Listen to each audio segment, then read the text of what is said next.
Wow, har'a kan bareedanii jira dhugaa waaqa jiraataa kana jeesinitti immoo hin danda'u. Wanti baaduu nagaa gooftaa lafa keessatti daansinaa baay'ee jechuu jaalladha. Akka mooltan nagarsiisan nagaa dabaluu filatu.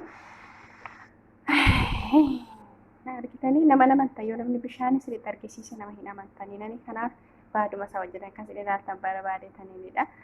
Dhugaa waaqa kun akka kanaatti jechuudha. Akka kanaatti baaduu raaseen baasee jechuudha. Maal jettu gaama? Maal jettu mee'ama? Dhugaa waaqa baay'ee nama ajaa'iba. Ani garuu namoonni baay'een kallaa akka biraatiin kan daakan xiqqoo hin jira garuu kallaa kana fayyadame jechuudha. Wanta kana kan ittiin wanti godhan jechuudha. Kan ittiin daakuu bukeessan jechuudha. Duqeetii kan ittiin bukeessanii. Innaa kanammoo baay'ee hundi keessanuu hin beektu. Ani kanarraatti kan hojjedhe. Namni kana wallaalee jira jedhee hin yaadu. Mee fayyadamaa. Warreen barbaadan dhugaa waaqa ilaa kana bitaatti fayyadamaa isin jechuu jaalladha. Kanaaf baay'ee tokko gammadeetanii jira. Dhugaa waaqayyoo sininan jedha. Kan akka godhadhaa jaallatu lafa kanarra jira jedhee hin yaadu akka kiyyaatti jechuudha. Baay'een jaalladha. Maal akka ta'e beeku. Dhugaa waaqa baay'ee tokko jaalladha. Innaa dammoo ishuma xiqqoo kana keessa bishaan itti dabalee hojjedhee akkaataa hojjetamu bishaanumatti dabaltu bishaan burcuqqoo tokko inni kun yoo burcuqqoo tokko ta'e bishaan burcuqqoo tokko jechuudha. Bishaan qorraatti dabaltanii moo hojjettu jechuudha. Daqiiqaa xiqquma isin gaafata yoo baay'ee isaa tokko caalaa isin gaafatu dinagdanii jechuudha.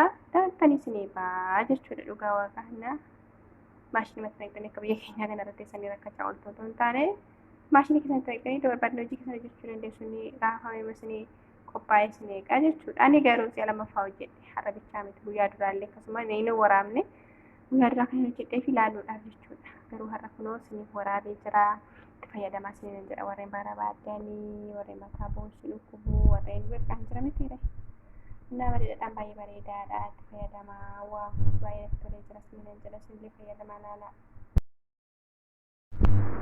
Dhedhaan koo kana fakkaataa jechuudha bishaan keessa baay'ee jira bakkeedhaaf.